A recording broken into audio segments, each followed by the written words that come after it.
Hi hello నమస్తే welcome to our channel. నేను సౌజన్య. So Sankranti సందడి చేయడానికి గుంటూరు కారం వచ్చేసింది. మరి ఆ కారం మండుతోందా లేకపోతే చప్పబడిపోయిందా? సో ఇలాంటి డైలమాలో చాలా మంది ఉన్నారు. రివ్యూల కోసం చాలా మంది వెయిట్ చేస్తున్నారు. మేము కూడా ఇవ్వడానికి రెడీగా ఉన్నాం. మరి గుంటూరు కారం సినిమాకి సంబంధించి రివ్యూ ఇవ్వడానికి ఈరోజు మనతో పాటు ఉన్నారు సీనియర్ ఫిలిం జర్నలిస్ట్ యజ్ఞమూర్తి గారు ఉన్నారు. వారితో మాట్లాడదాం. హాయ్ అండి. హాయ్ అమ్మా. గుంటూరు కారం చాలా రోజుల నుంచి వెయిట్ చేస్తున్నారు సినిమా కోసం. ఫైనల్లీ రిలీజ్ అయింది. So Mahesh Babu fans and Trivikram fans అందరూ వెళ్ళి చూశారు. కాకపోతే ఎలా ఉంది? కారం కారం ఘాటుగా ఉందా లేకపోతే ఏమన్నా ఘాట్ లేకుండా చెప్పబడిపోయిందా? సాంగ్ విషయంలో అయితే అందరికీ రీచ్ అయింది. ఆ కుర్చీ మడత పెడితే అనే సాంగ్ మాత్రం, బట్ అది కూడా వివాదం అయింది. సో ఇప్పుడు సినిమా వివాదం అవుతోందా? అసలు ఎలా ఉందంటారు? ఈ సినిమా గురించి చెప్పాల్సి వస్తే గుంటూరు కారం హీరో క్యారెక్టర్ మాత్రం గుంటూరు కారమే. దాన్ని అలాగే డిజైన్ చేసుకున్నారు. గుంటూరు అంటే హీరో క్యారెక్టర్ని పర్టికులర్గా మీరు మెన్షన్ చేశారు. మళ్ళీ మాట్లాడతా దాని గురించి. అవును, అదే. ఇది చిన్నప్పుడే అంటే అతనికి ఒక 10 ఏళ్ల వయసు ఉన్నప్పుడే తల్లి వదిలేసి వెళ్ళిపోయిన ఆ కొడుకు ఆ తల్లి కోసం, ఆ తల్లి ప్రేమ కోసం ఎంతగా తప్పించాడు. ఆ తల్లి ప్రేమని చివరికి పొందగలిగాడా లేదా? ఇదే థ్రెడ్ అనమాట, ప్లాట్. ఓకే. సో దీని మీద అల్లుకున్నటువంటి కథ. ఇది ప్రధానమైన ఎమోషన్. ఈ ఎమోషన్ ఎంతవరకు క్యారీ అయితే, బాగా క్యారీ అయ్యగలితే ప్రేక్షకుడు గనక ఆ ఎమోషన్తో సహానుభూతి చెందటం అంటారు, కనెక్టివిటీ అంటాం కదా. కనెక్ట్ అయితే బ్రహ్మాండంగా ఆడే అవకాశం ఉంది. కానీ అదే అంటే దర్శకుడు త్రివిక్రమ్ చేసిన దాంట్లో ఏదైతే ఆ థ్రెడ్ పెట్టుకొని చేశాడో, క్లైమాక్స్లో మాత్రమే దాన్ని కొంచెం కన్విన్సింగ్గా చేయటానికి ప్రయత్నం చేశాడు. బట్ ఓవరాల్ సినిమా అంతా కూడా ఆ అమ్మ సెంటిమెంట్, అమ్మ అనే ఆ ఎమోషన్ మీద, హీరో మీద పెట్టినట్టు ఆ ఎమోషన్ని ఫస్ట్ నుంచి చివరి దాకా అతని పెయిన్ అయితే తెర మీద చూపించగలిగాడు. కానీ ఆ ఎమోషన్ని ప్రేక్షకుడితో కనెక్ట్ చేయటంలో మాత్రం అంతగా సక్సెస్ కాలేకపోయాడు అనేది నేను చెప్పదలుచుకున్నటువంటి విషయం అనమాట. సో ఆ రకంగా చూసుకుంటే అంటే సినిమా అంతా బ్రహ్మాండంగా మహేష్ బాబు క్యారెక్టరైజేషన్ ఇప్పటిదాకా నిజంగానే తను ముందుగా చెప్పాడు, ఒక కొత్త మహేష్ బాబుని చూస్తారని చెప్పేసి ప్రీ రిలీజ్ ఈవెంట్లో చెప్పాడు. డెఫినెట్గా అతని క్యారెక్టరైజేషన్ కానీ అతని బాడీ లాంగ్వేజ్ కానీ కొత్తగానే ఈ సినిమాలో ఉంది. అంటే త్రివిక్రమ్ అంటే కొన్ని ఎక్స్పెక్టేషన్స్ ఉంటాయి. సో ఆయన అలా ఇప్పుడు దాకా తీసినటువంటి సినిమాల వల్ల ఆ ఎక్స్పెక్టేషన్స్ అనేవి జనాల్లో వచ్చేసాయి. ఈవెన్ హీరోస్కి ఫ్యాన్స్ ఉండడం కామనే, బట్ ఇక్కడ డైరెక్టర్కి ఫ్యాన్ ఉంటారు. అందులో త్రివిక్రమ్ ముందు ఉంటారు ఆ విషయాల్లో. మిగిలిన డైరెక్టర్స్ కూడా ఉంటారు, బట్ ఈయనకి ఫ్యాన్ బేస్ వేరు యాజ్ ఎ డైరెక్టర్గా. అంటే ఒక వ్యూవర్కి అంటే ఆడియన్కి కనెక్ట్ చేయలేకపోయాడు అంత సీనియర్ వ్యక్తి అంటే అక్కడ ఏం లోపాలు ఉండొచ్చు అంటారు? మీరు అన్నట్టు తెలుగు చిత్రసీమలోని టాప్ డైరెక్టర్లో త్రివిక్రమ్ ఒకడు. సో తనకు ఒక ముద్దు పేరు కూడా ఉంది, మాటల మాంత్రికుడు అని. అంటే మాటలతోనే మాయ చేసేస్తాడని. బట్ అది మొదట్లో తను నిజంగానే మాటల మాంత్రికుడు. తర్వాత క్రమేపీ అది తగ్గించుకుంటూ వచ్చాడు. అంటే తను ఏదైతే సీన్స్ కన్సీవ్ చేస్తాడో దానిని మించి డైలాగ్స్ డామినేట్ చేస్తున్నాయి అనే పేరు అతనికి వచ్చింది. దాంతో కొంచెం తగ్గించుకుంటూ వచ్చాడు. ఈ సినిమాకు వచ్చేటప్పటికి కొన్ని మెరుపులు మాత్రం ఉన్నాయి, కొన్ని చోట్ల మాత్రం ఆ మాటల యొక్క మెరుపులు అయితే ఉన్నాయి.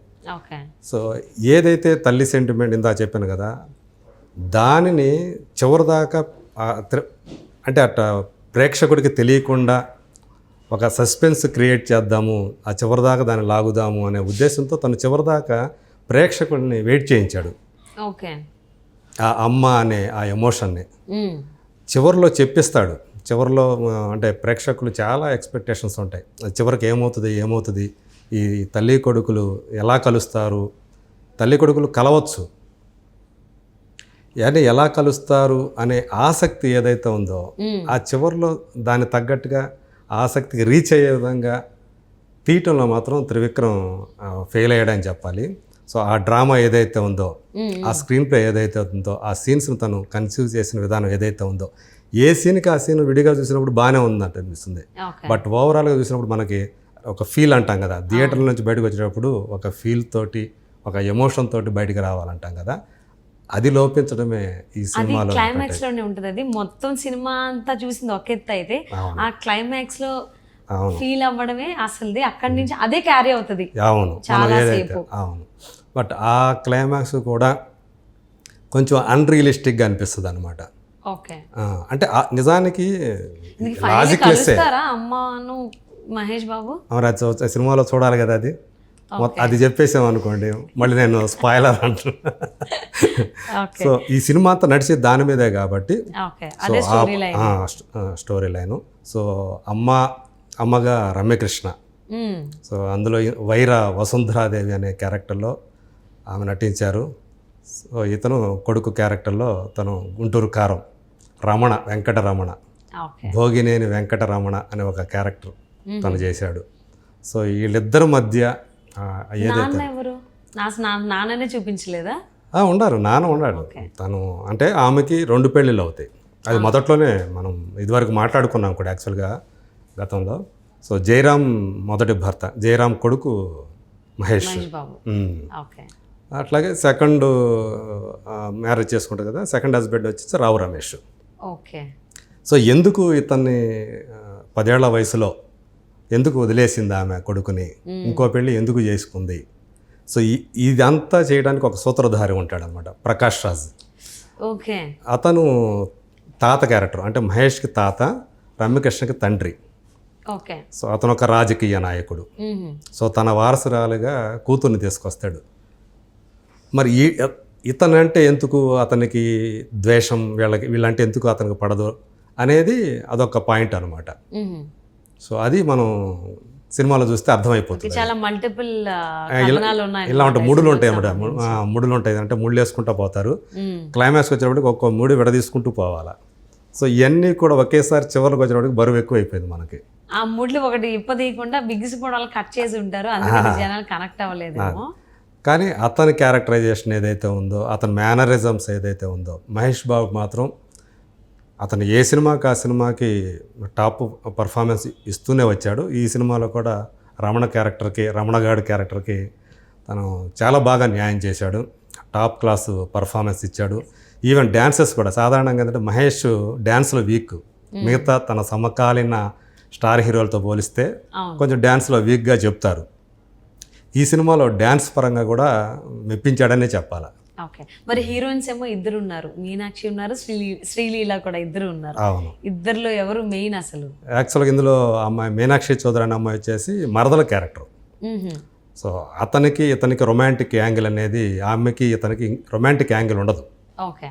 సో ఒక మేనత్త కూతురు అనమాట ఆమె. సో ఇతన్ని తల్లి వదిలేసిన తర్వాత హీరోని మేనత్తే తనని ఒక తల్లిలాగా పెంచుతుందని చెప్పి ఆమె కూతురు అనమాట. ఓకే. సో రఘుబాబు మామ. అదే అయితే పాణి అని ఒక క్యారెక్టర్ ఉంటుంది, ఒక లాయర్ క్యారెక్టర్. సో దాన్ని మురళీ శర్మ చేశాడు. అతను వచ్చేసి ఇతను వెంకటస్వామి ఏదైతే ప్రకాష్ రాజ్ చేశాడు క్యారెక్టర్, అతనికి లాయర్ అనమాట. ఆ లాయర్ కూతురే శ్రీలీల. ఓకే. సో ఆమె వీళ్ళిద్దరి మధ్య ఆ రొమాంటిక్ యాంగిల్ అది మాత్రం బాగానే వర్కౌట్ అయింది. ఇద్దరి కెమిస్ట్రీ కూడా బాగానే ఉంది సినిమాలో. ఓకే. సో ఓవరాల్గా అన్నీ బాగున్నాయి, కానీ అమ్మ సెంటిమెంట్ మాత్రం కనెక్ట్ చేయడంలో త్రివిక్రమ్ గారు మాటల మాంత్రికుడు కొంచెం ఫెయిల్ అయ్యారు. సో అంటే అమ్మ సెంటిమెంట్ అనేది చిన్నది కాదు, చాలా పెద్ద వాస్ట్ సబ్జెక్ట్ అది. సో కనెక్ట్ అవ్వడానికి టైం పడుతుంది కొంచెం. అందులోనూ సెకండ్ మ్యారేజ్ అండ్ 2 మ్యారేజెస్ అంటున్నారు కదా, సో అది డైజెస్ట్ చేసుకునేది అర్థం చేసుకునే టైంకి చాలా టైం పడుతుంది. దానికి అంటారు కదా, ఒక డైలాగ్ కూడా ఉంటుంది రివ్యూ ఇచ్చిన వాళ్ళే, సో మినిమం అర్థం కావాలంటే డిగ్రీ చదివి ఉండాలని. సో అలా చదివి ఉండాలనుకుంటా. And thank you so much for spending your valuable time with us, Yagnamurthy.